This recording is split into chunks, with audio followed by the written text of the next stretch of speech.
आज हम पढ़ेंगे 1. Kingdom fungi, second phycomycetes, third ascomycetes, fourth basidiomycetes, fifth deuteromycetes, sixth kingdom plantae, seventh kingdom animalia, eighth virus, viroids, prions and lichens. तो चलो शुरू करते हैं पहले टॉपिक से, जिसका नाम है kingdom fungi. The fungi constitute a unique kingdom of heterotrophic organisms. Fungi एक अलग किंगडम है। ये हेट्रोट्रोफिक होते हैं, मतलब अपना फूड खुद नहीं बनाते। They show a great diversity in morphology and habitat. Fungi shape और हैबिटेट में बहुत डाइवर्सिटी दिखाते हैं। You must have seen fungi on a moist bread and rotten fruits. आपने वेट ब्रेड और सड़े फ्रूट्स पर फंगस देखा होगा।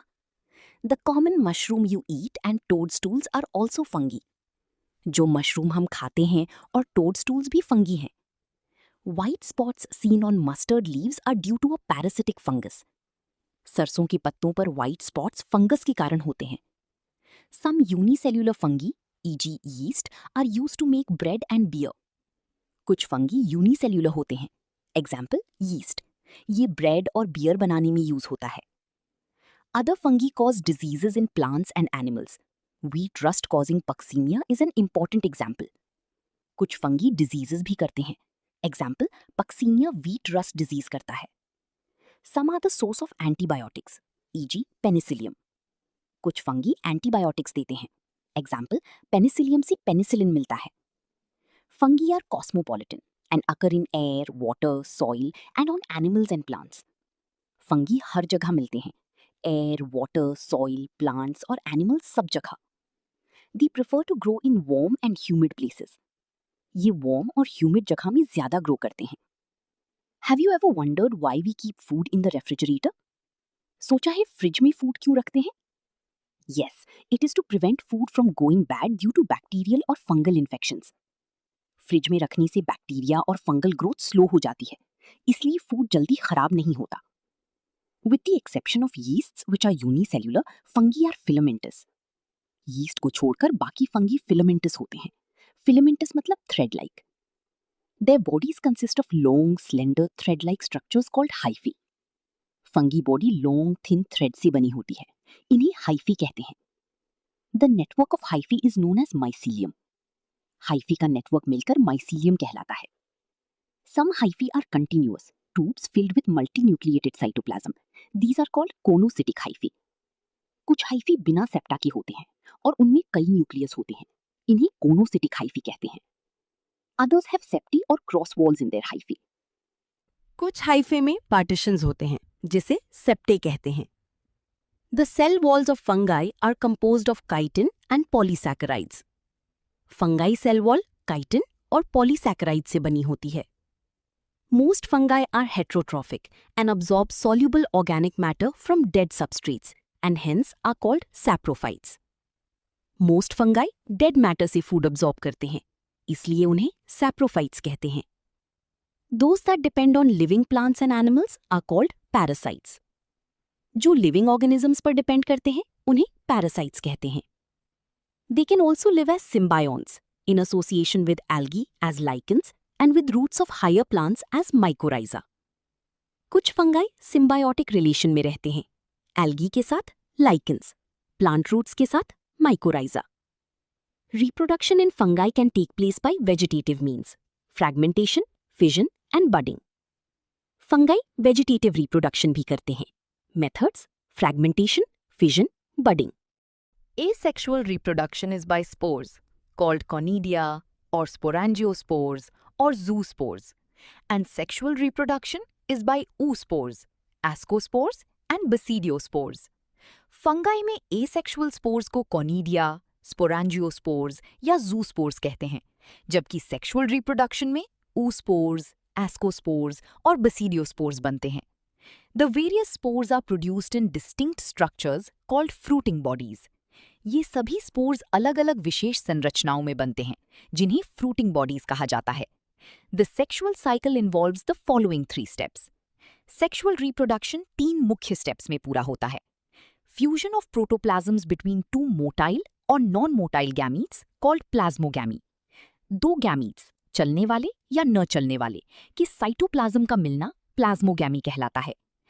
Fusion of two nuclei called karyogamy. दो न्यूक्लियाई का आपस में मिलना कैरियोगैमी कहलाता है. Meiosis in zygote resulting in haploid spores. zygote में meiosis होता है जिससे haploid spores बनते हैं. When a fungus reproduces sexually, two haploid hyphae of compatible mating types come together and fuse. Sexual reproduction में दो compatible haploid hyphae आपस में मिलकर fuse हो जाते हैं. In some fungi, the fusion immediately results in diploid cells.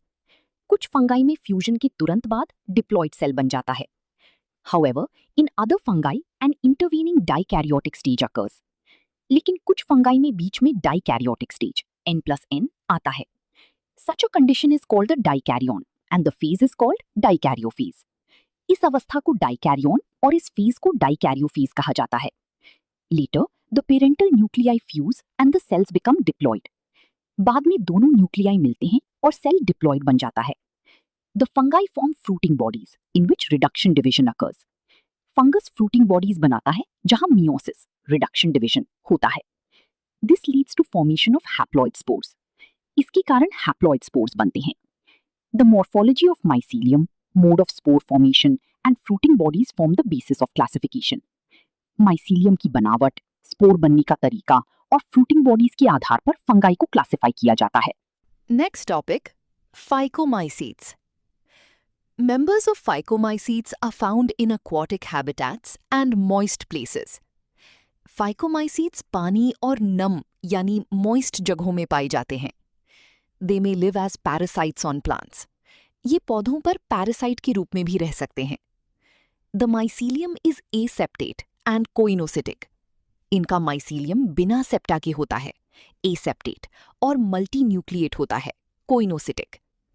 Asexual reproduction takes place by zoospores और aplanospores.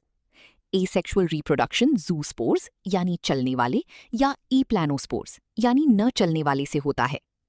These spores are produced in sporangium. ये spores sporangium के अंदर बनते हैं. A zygospore is formed by fusion of two gametes. दो gametes की fusion से zygospore बनता है. Gametes may be similar or dissimilar. Gametes एक जैसे यानी isogamous या अलग-अलग यानी anisogamous या oogamous हो सकते हैं. Examples are Mucor, Rhizopus and Albuco. इनके उदाहरण हैं Mucor, Rhizopus और Albuco. Next topic, Ascomycetes. Commonly known as sac fungi. Ascomycetes को sac fungi कहा जाता है. They are mostly multicellular और rarely unicellular. ये ज़्यादातर मल्टीसेल्यूलर होते हैं, लेकिन कभी-कभी यूनिसेल्यूलर भी हो सकते हैं. They are saprophytic, decomposers और parasites. ये saprophytes, decomposers या parasites के रूप में काम करते हैं. Mycelium is branched and septate. इसका मतलब है कि इनका mycelium यानी तंतु शाखायुक्त और विभाजित यानी septate होता है. The asexual spores are conidia, produced exogenously on the special mycelium called conidiophores. Asexual spores को conidia कहते हैं, जो बाहर की ओर यानी exogenously विशेष हाइफे यानी conidiophores पर बनते हैं. Conidia on germination produce mycelium. जब conidia अंकुरित होते हैं तो वे नया mycelium बनाते हैं. Sexual spores are called ascospores, which are produced endogenously in sac-like asci, singular ascus. Sexual spores को एस्कोस्पोर्स कहते हैं, जो थैली जैसे स्ट्रक्चर एस्कस के अंदर बनते हैं. These asci are arranged in different types of fruiting bodies called ascocarps. ये asci मिलकर fruiting body बनाते हैं, जिसे ascocarp कहते हैं. Some examples are Aspergillus, Claviceps and Neurospora. इसके उदाहरण हैं Aspergillus, Claviceps और Neurospora. Neurospora is used extensively in biochemical and genetic work. Neurospora का उपयोग बायोकेमिस्ट्री और जेनेटिक्स रिसर्च में किया जाता है. Many members like morels and truffles are edible and are considered delicacies. कुछ फंगाई जैसी मोरेल्स और ट्रफल्स खाने योग्य होते हैं और बहुत स्वादिष्ट माने जाते हैं. Next topic, Basidiomycetes. Commonly known forms of Basidiomycetes are mushrooms, bracket fungi और puffballs. बेसिडियोमाइसिटीज में सामान्यतः मशरूम, ब्रैकेट फंगाई और पफ बॉल्स आते हैं. They grow in soil, on logs and tree stumps, and in living plant bodies as parasites. Example, rusts and smuts. ये मिट्टी, लकड़ी, पेड़ के ठूंठ और जीवित पौधों पर यानी पैरासाइट के रूप में उगते हैं, जैसे रस्ट और smut. The mycelium is branched and septate. इनका mycelium शाखायुक्त और septate होता है. The asexual spores are generally not found, but vegetative reproduction by fragmentation is common. Asexual spores आमतौर पर नहीं मिलती, लेकिन fragmentation द्वारा प्रजनन होता है. The sex organs are absent, but plasmogamy is brought about by fusion of two vegetative or somatic cells of different strains or genotypes. इनमें sex organs नहीं होती, लेकिन plasmogamy दो अलग-अलग कोशिकाओं की fusion से होती है. The resultant structure is dikaryotic, which ultimately gives rise to basidium. इससे dikaryotic stage बनती है, जो आगे जाकर basidium बनाती है. Karyogamy and meiosis take place in the basidium, producing 4 basidiospores. Basidium में karyogamy और meiosis होते हैं, जिससे 4 basidiospores बनते हैं. The basidiospores are exogenously produced on the basidium, plural basidia. Basidiospores basidium के बाहर बनते हैं. The basidia are arranged in fruiting bodies called basidiocarps. Basidia मिलकर basidiocarp यानी fruiting body बनाते हैं. Some common members are agaricus, mushroom, eustylago, smut, and puccinia, rust fungus. उदाहरण है agaricus, eustylago और puccinia. Next topic, deuteromycetes. Commonly known as imperfect fungi because only the asexual or vegetative stages of these fungi are known. इन्हें imperfect fungi कहते हैं क्योंकि इनमें केवल asexual stage ही ज्ञात होती है. When the sexual forms of these fungi were discovered, they were moved into classes they rightly belong to. जब इनका sexual stage मिला, तो इन्हें सही वर्ग में डाल दिया गया. It is also possible that the asexual and vegetative stage have been given one name and placed under deuteromycetes, and the sexual stage another. कई बार asexual और sexual stages को अलग-अलग नाम दे दिए गए. Later, when the linkages were established, the fungi were correctly identified and moved out of deuteromycetes. बाद में संबंध समझ आने पर इन्हें सही जगह शिफ्ट कर दिया गया. Once perfect sexual stages of members of deuteromycetes were discovered, they were often moved to ascomycetes and basidiomycetes. Sexual stage मिलने पर इन्हें अक्सर ascomycetes या basidiomycetes में डाल दिया गया. The deuteromycetes reproduce only by asexual spores known as conidia. ये केवल conidia, asexual spores से प्रजनन करते हैं. The mycelium is septate and branched. इनका mycelium भी branched और septate होता है. Some members are saprophytes or parasites, while a large number of them are decomposers of litter and help in mineral cycling. कुछ saprophytes या parasites होते हैं और कई decomposers होते हैं जो nutrient cycle में मदद करते हैं. Some examples are Alternaria, Colitotrichum and Trichoderma. उदाहरण हैं Alternaria, Colitotrichum और Trichoderma. Next topic, Kingdom Plantae. Kingdom Plantae includes all eukaryotic chlorophyll-containing organisms, commonly called plants. Kingdom Plantae में सभी यूकैरियोटिक यानी सुसंगठित कोशिका वाले और क्लोरोफिल युक्त जीव आते हैं, जिन्हें हम पौधे कहते हैं. A few members are partially heterotrophic, such as the insectivorous plants or parasites. कुछ पौधे पूरी तरह ऑटोट्रॉफिक नहीं होते, बल्कि आंशिक हेट्रोट्रॉफिक होते हैं, जैसे इंसेक्ट खाने वाले या पैरासिटिक पौधे. Bladderwort and Venus flytrap are examples of insectivorous plants and Cuscuta is a parasite. Bladderwort और Venus flytrap insectivorous पौधे हैं, जबकि Cuscuta यानी अमरबेल एक पैरासाइट है. The plant cells have an eukaryotic structure with prominent chloroplasts and cell wall mainly made of cellulose. पौधों की कोशिकाएं यूकैरियोटिक होती हैं, जिनमें क्लोरोप्लास्ट होता है और सेल वॉल सेल्यूलोज की बनी होती है. You will study the eukaryotic cell structure in detail in chapter 8. Eukaryotic cell का डिटेल्ड स्टडी आप चैप्टर 8 में पढ़ेंगे. Plantae includes algae, bryophytes, pteridophytes, gymnosperms and angiosperms. Plantae kingdom में algae, bryophytes, pteridophytes, gymnosperms और angiosperms शामिल हैं. Life cycle of plants has two distinct phases, the diploid sporophytic and the haploid gametophytic that alternate with each other. पौधों के जीवन चक्र में 2 phases होते हैं, डिप्लॉइड यानी स्पोरोफाइट, हैप्लॉइड यानी गैमेटोफाइट। ये दोनों बारी बारी से आते हैं।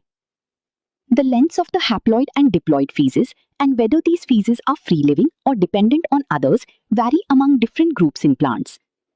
इन दोनों phases की अवधि और स्वतंत्रता यानी फ्री या डिपेंडेंट अलग अलग पौधों में अलग होती है। This phenomenon is called alternation of generations. इस प्रक्रिया को alternation of generations कहते हैं। You will study further details of this kingdom in chapter 3.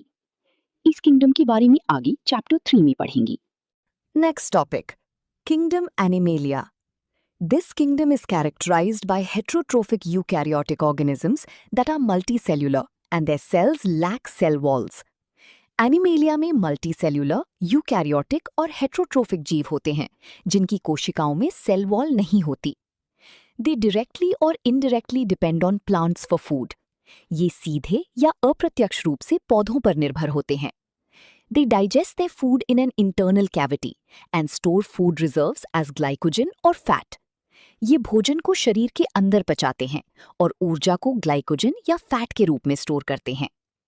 Their mode of nutrition is holozoic by ingestion of food. इनका न्यूट्रिशन होलोजोइक होता है, यानी खाना निगलकर। They follow a definite growth pattern and grow into adults that have a definite shape and size.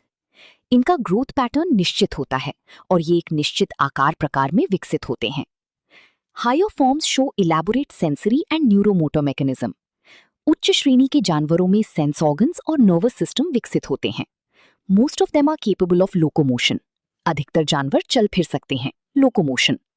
The sexual reproduction is by copulation of male and female followed by embryological development. इनमें sexual reproduction male और female के मिलन copulation से होता है, फिर embryo develop होता है। Salient features of various phyla are described in chapter 4. विभिन्न फाइला के बारे में चैप्टर 4 में पढ़ेंगे। Next topic, viruses, viroids, prions and lichens. In the 5-kingdom classification of Whittaker, there is no mention of lichens and some acellular organisms like viruses, viroids, prions and lichens. Whittaker की 5-kingdom system में lichens, viruses, viroids और prions का उल्लेख नहीं है। These are briefly introduced here. इनका यहाँ संक्षेप में परिचय दिया गया है। All of us who have suffered the ill effects of common cold or flu want what effects viruses can have on us, even if we do not associate it with our condition. हम सभी जानते हैं कि common cold या flu virus के कारण होता है, भले ही हम उसे सीधे ना जोड़ें। Viruses did not find a place in classification since they are not considered truly living if we understand living as those organisms that have a cell structure. Viruses को classification में जगह नहीं मिली क्योंकि ये पूरी तरह जीवित नहीं मानी जाती, क्योंकि इनमें सेल स्ट्रक्चर नहीं होता। The viruses are non-cellular organisms that are characterized by having an inert crystalline structure outside the living cell. Viruses non-cellular होती हैं और जीवित कोशिका के बाहर ये क्रिस्टलाइन निर्जीव रूप में रहती हैं। Figure 2.6 explanation. A. Tobacco mosaic virus यानी TMV. इस चित्र में TMV वायरस दिखाया गया है। RNA यानी इसका जेनेटिक मटेरियल, कैप्सिड यानी प्रोटीन की बाहरी परत जो RNA को प्रोटेक्ट करती है। B. बैक्टीरियोफेज, ये बैक्टीरिया को इन्फेक्ट करने वाला वायरस है। हेड यानी इसमें DNA होता है। कॉलर यानी हेड और टेल को जोड़ता है। शीथ यानी कंट्रैक्शन में मदद करता है। टेल फाइबर्स यानी बैक्टीरिया से चिपकने में मदद करते हैं। Once they infect a cell, they take over the machinery of the host cell to replicate themselves, killing the host. जब वायरस किसी सेल में प्रवेश करता है तो वो होस्ट सेल की मशीनरी पर कब्जा कर लेता है और खुद को रेप्लिकेट करता है, जिससे होस्ट सेल मर जाता है। Would you call viruses living or non-living? अब सवाल उठता है, वायरस को जीवित यानी लिविंग कहेंगी या निर्जीव यानी non living? Virus means venom और पॉइजनस फ्लूइड। वायरस शब्द का मतलब होता है जहर या विषैला द्रव यानी poisonous fluid. Dmitri Ivanovsky 1892 recognized certain microbes as causal organism of the mosaic disease of tobacco. Dmitri Ivanovsky ने 1892 में टोबैको की मोजाइक डिजीज के कारण बनने वाले सूक्ष्म जीवों को पहचाना। These were found to be smaller than bacteria because they passed through bacteria-proof filters. ये बैक्टीरिया से छोटी थी क्योंकि ये बैक्टीरिया-प्रूफ फिल्टर्स से भी निकल जाती थी. M.W. Bijering, 1898, demonstrated that the extract of the infected plants of tobacco could cause infection in healthy plants. Bijering ने दिखाया कि infected plant का extract healthy plant को भी संक्रमित कर सकता है, and named the new pathogen virus and called the fluid as Contagium vivum fluidum. उन्होंने इस पैथोजन को वायरस नाम दिया और इसे Contagium vivum fluidum कहा, जीवित संक्रामक द्रव. W.M. Stanley, 1935, showed that viruses could be crystallized and crystals consist largely of proteins. W.M. Stanley ने बताया कि वायरस को क्रिस्टल के रूप में बदला जा सकता है और ये मेनली प्रोटीन से बनी होती हैं. They are inert outside their specific host cell. Virus host cell के बाहर इनएक्टिव यानी निर्जीव जैसा रहता है. Viruses are obligate parasites. Virus obligate parasite होते हैं, यानी इन्हें जीवित रहने के लिए होस्ट जरूरी है. In addition to proteins, viruses also contain genetic material that could be either RNA or DNA. Virus में प्रोटीन के अलावा जेनेटिक मटेरियल होता है जो RNA या DNA में से कोई एक होता है. No virus contains both RNA and DNA. कोई भी वायरस दोनों RNA और DNA एक साथ नहीं रखता. A virus is a nucleoprotein and the genetic material is infectious. Virus एक न्यूक्लियोप्रोटीन होता है और इसका जेनेटिक मटेरियल ही इन्फेक्शन फैलाता है. In general, viruses that infect plants have single-stranded RNA. आमतौर पर प्लांट वायरसेस में single-stranded RNA होता है. And viruses that infect animals have either single or double-stranded RNA or double-stranded DNA. Animal viruses में ssRNA, dsRNA या dsDNA हो सकता है. Bacterial viruses or bacteriophages are usually double-stranded DNA viruses. Bacteriophages यानी bacteria को infect करने वाले virus आमतौर पर डबल स्ट्रैंडेड डीएनए वाले होते हैं. The protein coat called capsid made of small subunits called capsomeres protects the nucleic acid. Virus की प्रोटीन कोट को कैप्सिड कहते हैं जो छोटे यूनिट्स कैप्सोमियर्स से बनी होती है और जेनेटिक मटेरियल की रक्षा करती है. These capsomeres are arranged in helical और polyhedral geometric forms. कैप्सोमियर्स का अरेंजमेंट हीलिकल या पॉलीहीड्रल शेप में होता है. Viruses cause diseases like mumps, small pox, herpes and influenza. Virus कई बीमारियां करते हैं जैसे mumps, small pox, herpes, influenza. AIDS in humans is also caused by a virus. AIDS भी वायरस के कारण होता है. In plants the symptoms can be mosaic formation, leaf rolling and curling, yellowing. पौधों में वायरस की सिम्टम्स होते हैं मोज़ेक पैटर्न, पत्तियों का मुड़ना, पीला पड़ना. And when clearing, dwarfing and stunted growth. पौधों में वायरस के कारण वेन क्लियरिंग, नसें साफ दिखना, ड्वार्फिंग, छोटा रह जाना और ग्रोथ रुक जाना जैसे लक्षण दिखाई देते हैं. इन 1971, T.O. Diner discovered a new infectious agent that was smaller than viruses and caused potato spindle tuber disease. 1971 में T.O. Diner ने एक नया इन्फेक्शियस एजेंट खोजा जो वायरस से भी छोटा था और पोटैटो स्पिंडल ट्यूबर डिजीज का कारण बना. It was found to be a free RNA. It lacked the protein coat that is found in viruses, hence the name viroid. ये केवल RNA से बना होता है और इसमें प्रोटीन कोट नहीं होता, इसलिए इसे वायरॉइड कहा गया. The RNA of the viroid was of low molecular weight. Viroid का RNA बहुत कम मॉलिक्यूलर वेट का होता है. In modern medicine, certain infectious neurological diseases were found to be transmitted by an agent consisting of abnormally folded protein. आधुनिक चिकित्सा में पाया गया कि कुछ न्यूरोलॉजिकल रोग ऐसे एजेंट से फैलते हैं जो गलत तरीके से मुड़ी हुई प्रोटीन से बने होते हैं. The agent was similar in size to viruses. These agents were called prions. ये साइज में वायरस जैसे होते हैं और इन्हें prions कहा जाता है. The most notable diseases caused by prions are bovine spongiform encephalopathy, BSE. Prion से होने वाली प्रमुख बीमारी है BSE, mad cow disease, and its analogous variant Creutzfeldt-Jakob disease, CJD, in humans. इंसानों में इसी तरह की बीमारी को CJD, Creutzfeldt-Jakob disease कहते हैं. Lichens are symbiotic associations. that is mutually useful associations between algae and fungi. Lichens, algae और fungi के बीच symbiotic relationship होते हैं, यानी दोनों को फायदा होता है. The algal component is known as phycobiont and fungal component as mycobiont, which are autotrophic and heterotrophic respectively. Algae वाली भाग को phycobiont और fungi वाली भाग को mycobiont कहते हैं. Algae autotrophic, खुद खाना बनाता है, और fungi heterotrophic, दूसरों पर निर्भर होता है. Algae खाना बनाता है और fungi shelter, पानी और minerals देता है. So close is their association that if one saw a lichen in nature, one would never imagine that they had two different organisms within them. इनका संबंध इतना गहरा होता है कि देखने पर लगता है ये एक ही ऑर्गेनिज्म है. Lichens are very good pollution indicators. They do not grow in polluted areas. Lichens pollution indicator होते हैं क्योंकि ये polluted areas में नहीं उगते. अगर आपको वीडियो यूजफुल लगी हो तो लाइक एंड सब्सक्राइब करना ना भूलें. Thank you. मिलते हैं नेक्स्ट चैप्टर में.